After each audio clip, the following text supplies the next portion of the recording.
Hello guys, एक बार फिर स्वागत है भाइयों का चैनल रिएक्शन बाबा में। मेरा नाम है राम। मेरा नाम है दीक्षा। तो गाइज आज हम एक ऐसी वीडियो बनाने वाले हैं जिस वीडियो के लिए मुझे भी बहुत ज़्यादा इंतज़ार था और आप में से ही कई सारे भाई हैं जिन्होंने हमें ये वीडियो सजेस्ट भी करी है। और एक चीज़ और मैं आप लोगों को बोलना चाहूँगा, अगर मैं बहुत सारे कमेंट्स होते हैं यार, बहुत सारे वीडियोज़ हैं, क्योंकि सब पे इतने सारे कमेंट्स रहते हैं तो मैं ज़्यादातर कमेंट्स नहीं देख पाता। तो आप अपनी पसंद के कोई भी आप वीडियो जिन पे आप चाहते हैं रिएक्शन हो, तो आप लोग इंस्टाग्राम पे भी जाके आप मैसेज कर सकते हैं। तो आज जिस वीडियो पे हम लोग रिएक्शन करने वाले हैं वो सब है, बहुत सारे लोगों के दिमाग में जहन में ये सवाल रहता है कि प्रॉफिट साहब की कोई मूर्ति क्यों नहीं है ना। तो ये वीडियो आज देख लेते हैं, अच्छा लगेगा वीडियो नॉलेजेबल है। पूरा वीडियो देखें, ज़्यादा बड़ा वीडियो भी नहीं है। होपफुली आपको वीडियो पसंद आए, शेयर जरूर करना इस वीडियो को। अगर आपको वीडियो अच्छी लगे तो प्लीज़ इस वीडियो को लाइक करें और आप चाहते हैं आपको ऐसे रिएक्शन वीडियोज भी मिलते रहें तो प्लीज़ चैनल को सब्सक्राइब करें। गाइस आज के रिएक्शन हम स्टार्ट कर लेते हैं बिना किसी देरी के। Let's play. नमस्कार, मैं हूं प्रज्ञा मिश्रा और आप देख रहे हैं प्रज्ञा का पन्ना। पैगंबर मोहम्मद साहब की कभी कोई तस्वीर क्यों नहीं दिखाई जाती? मुस्लिम समुदाय के लोग अल्लाह की या पैगंबर मोहम्मद साहब की कोई मूर्ति क्यों नहीं लगाते? इस्लाम में ऐसे नियम क्यों हैं? क्यों पैगंबर को किसी चित्र या किसी और माध्यम से दिखाना प्रतिबंधित है? क्या पैगंबर का कभी कोई चित्र रहा है? इसके बारे में कुरान क्या कहती है? आज इसी के बारे में बात करेंगे। दोस्तों, पैगंबर मोहम्मद साहब के बारे में बीजेपी की प्रवक्ता रही नुपुर शर्मा ने जो मजाक उड़ाया, फिर माफ़ी मांगी, उसके बाद पूरे विश्व में पैगंबर मोहम्मद साहब के बारे में जानकारियां खोजी जाने लगी। दोस्तों, मुस्लिम धर्म में अल्लाह या पैगंबर मोहम्मद साहब का चित्र या मूर्ति बनाना उनका अपमान समझा जाता है। कहते हैं कि ये बुत परस्ती मतलब मूर्ति पूजा या मूर्ति की इबादत को बढ़ावा देता है। दुनिया के सारे धर्मों में एक सर्वशक्तिमान शक्ति से दुआ मांगी जाती है, प्रार्थना की जाती है, आशीर्वाद मांगा जाता है, लेकिन सबके तरीके अलग अलग हैं। लगभग सारे धर्मों में भगवान के रूप को देखकर उनसे कुछ मांगने का रिवाज है, लेकिन मुस्लिम धर्म में भगवान का मतलब अल्लाह का कोई रूप नहीं है। दोस्तों, कुरान में कुल 114 चैप्टर है, मतलब अध्याय हैं, जिन्हें सूरा कहा जाता है। हर चैप्टर या सूरे के अंदर छोटे छोटे खंड हैं जिन्हें आयत कहा जाता है। ठीक वैसे जैसे गीता में अध्याय होते हैं, श्लोक होते हैं। पूरी कुरान में कुल 6236 आयतें हैं। कुरान के 42वें सूरे की 42 नंबर आयत में कहा गया है कि अल्लाह ही धरती और स्वर्ग को पैदा करने वाला है, उसकी तस्वीर जैसी कोई चीज़ नहीं है। कुरान में लिखी गई इन बातों के आधार पर इस्लाम के जानकार मतलब निकालते हैं कि अल्लाह को किसी मनुष्य के हाथों से बनाई गई तस्वीर में कैद नहीं किया जा सकता। उनका सौंदर्य इतना ज्यादा है और उनकी महिमा इतनी बड़ी है कि मनुष्य के हाथों इसका चित्रण हो ही नहीं सकता। अगर किसी ने ऐसा करने की कोशिश भी की तो इसे अल्लाह का अपमान माना जाएगा। कुरान के चैप्टर या सूरे नंबर 21 की आयत नंबर 52 से 54 में भी मूर्ति पूजा को अब्राहम द्वारा गलत बताया गया है। इस आयत का हवाला देते हुए इस्लाम के जानकार मानते हैं कि तस्वीरें बुत परस्ती यानी मूर्ति पूजा को बढ़ावा दे सकती हैं। दोस्तों, इस्लाम धर्म में हजरत मोहम्मद साहब ने अपने जीवन में जो कहा या किया उसे हदीस कहा जाता है और हदीस में भी तस्वीरें बनाने से साफ तौर पर मना किया गया है। मोहम्मद साहब के बाद उन्हें लिखा गया था।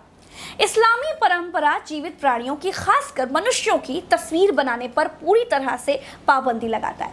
यही कारण है कि भारत के ज्यादातर हाजी आज भी मोबाइल से भी फोटो खींचने से परहेज करते हैं और यही वजह है कि इस्लामी कला ज्यादातर अमूर्त और सजावटी चित्रण की ओर झुकी हुई है। दुनिया भर में बनी मस्जिदों की दीवारें और कुरान के पन्नों पर हमें ज्यामितीय पैटर्न के नमूने देखने को मिल जाते हैं। अब आप कहेंगे तो फिर इंटरनेट पर पैगंबर मोहम्मद साहब के नाम से जो तस्वीरें पड़ी हैं वो कहाँ से आई? दोस्तों, एडिनबरा यूनिवर्सिटी की प्रोफेसर मोना सिद्दीकी मुस्लिम कलाकारों की बनाई मोहम्मद साहब की तस्वीरों के बारे में ये कहती हैं कि ये तस्वीरें मंगोल और ऑटोमन साम्राज्य में बनाई गई थी। इन तस्वीरों में मोहम्मद साहब के चेहरे को बिल्कुल नहीं दिखाया गया है, लेकिन ये साफ है कि ये उन्हीं को दर्शाती हैं। वे कहती हैं कि ये तस्वीरें मोहम्मद साहब के प्रति समर्पण और उनकी ओर प्रेरित होकर के ही बनाई गई थी। ज़्यादातर लोगों ने उनकी तस्वीरें उनके प्रति प्रेम और श्रद्धा की वजह से ही बनाई थी। उनका इरादा बुत परस्ती का बिल्कुल भी नहीं था। दोस्तों, मिशिगन यूनिवर्सिटी में इस्लामी कला की प्रोफेसर क्रिस्टियन ग्रूबर के मुताबिक मोहम्मद साहब की काफ़ी तस्वीरें 14वीं सदी की हैं और उस वक्त उन तस्वीरों को निजी तौर पर देखा जा सकता था ताकि बुत परस्ती को बढ़ावा ना मिले। ग्रूबर कहती हैं कि 18वीं सदी में बड़े पैमाने पर प्रिंट मीडिया जब पढ़ने लगा तो वो तस्वीरें छपने लगी। मुस्लिम धर्म के लोगों ने इसका विरोध किया। ग्रूबर कहती हैं कि इस्लामिक जानकारों ने दुनिया को बताया कि इस्लाम धर्म ईसाई धर्म से कितना अलग है। ईसाई धर्म में मूर्ति बनाना, तस्वीर बनाना या पेंटिंग करना बिल्कुल भी मना नहीं है। इसके बाद मोहम्मद साहब की तस्वीरें गायब होने लगती हैं। उनके चित्र या आकृति गढ़ने के खिलाफ एक नई बहस छिड़ गई। लेकिन ज्यादातर मुस्लिम शोधकर्ता और विद्वान कहते हैं कि शास्त्रीय विद्वानों ने हमेशा से ही मोहम्मद साहब या अल्लाह या दूसरे पैगंबरों की आकृति या किसी भी प्रकार के चित्रण का हमेशा विरोध किया है। दोस्तों, इस्लाम धर्म में मूर्ति पूजा नहीं होती है। हिंदू धर्म में भी साकार ब्रह्म और निराकार ब्रह्म के दो मत हैं। साकार के उपासक मूर्ति पूजा करते हैं और निराकार मूर्ति पूजा नहीं करते। तो दोस्तों, अगर भारत में कोई पैगंबर मोहम्मद साहब की कोई तस्वीर बनाता है, किसी तस्वीर को पैगंबर मोहम्मद की तस्वीर बताता है, तो भारतीय कानून क्या कहता है? दोस्तों, भारत में सभी धर्म के लोगों को धार्मिक स्वतंत्रता है। सभी धर्म के लोग अपने धर्म को अपनी सभ्यता के मुताबिक मान सकते हैं। भारतीय कानून में मोहम्मद साहब की आकृति या तस्वीर बनाने के बारे में कोई अलग से जिक्र नहीं है।